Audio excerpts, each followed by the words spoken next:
मुरबाड तालुक्यातील सार्वजनिक बांधकाम विभागाचे अधिकारी हे कार्यालयात अनियमित उपस्थित राहत असल्याने कर्मचारी वर्ग देखील आपल्या सवडीनुसार कामावर येत असल्याने शिवनेरी शासकीय विश्रामगृह परिसरात घाणीचे आणि समस्यांचे साम्राज्य पसरले असल्याने चक्क विषारी सापाने विश्रामगृहात प्रवेश केल्याने त्याला बाहेर काढण्यासाठी उपस्थित कर्मचारी व अभ्यंगताची त्रेधा तिरपीट उडाली असून अभ्यंगताची सुरक्षितता धोक्यात आली आहे। सार्वजनिक बांधकाम विभागाचे उपअभियंता कैलास पत्नींगराव हे मुख्यालयी वास्तव्य करत नसून ते कार्यालयात केव्हा येतात आणि केव्हा जातात हा चर्चेचा विषय बनला आहे। शिवाय ते शासकीय वाहनांचा देखील गैरवापर करत आहेत। 15 दिवसांपासून एकदा कार्यालयात येऊन सर्व सह्या करणे, त्यामध्ये किती कामे झाली असतात व किती कामे न करताच बिले तयार करून मंजुरीसाठी पुढे पाठवली जातात। याचाच इतर कर्मचारी फायदा घेत असल्याने ते देखील आपल्या मर्जीप्रमाणे कामावर येत असतात।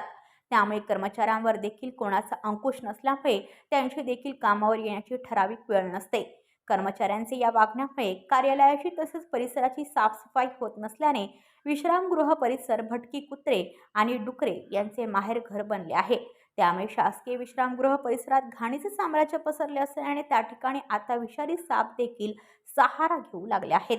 प्रत्येक वर्षी शासकीय विश्रामगृहांची रंगरंगोटी व डागडुजीसाठी लाखो रुपये खर्च होत असले तरी त्याची निगा राखली जात नसल्याने विषारी सापांचा वावर होत असल्याने या विश्रामगृहात विश्रांतीसाठी व वास्तव्यासाठी येणाऱ्या अभ्यंगताची सुरक्षितता धोक्यात आली असल्याने सार्वजनिक बांधकाम विभागाचे अधिकारी व कर्मचारी यांचेवर वरिष्ठ अधिकाऱ्यांचे नियंत्रण आहे की नाही याबाबत नागरिकांमध्ये संताप व्यक्त केला जात आहे।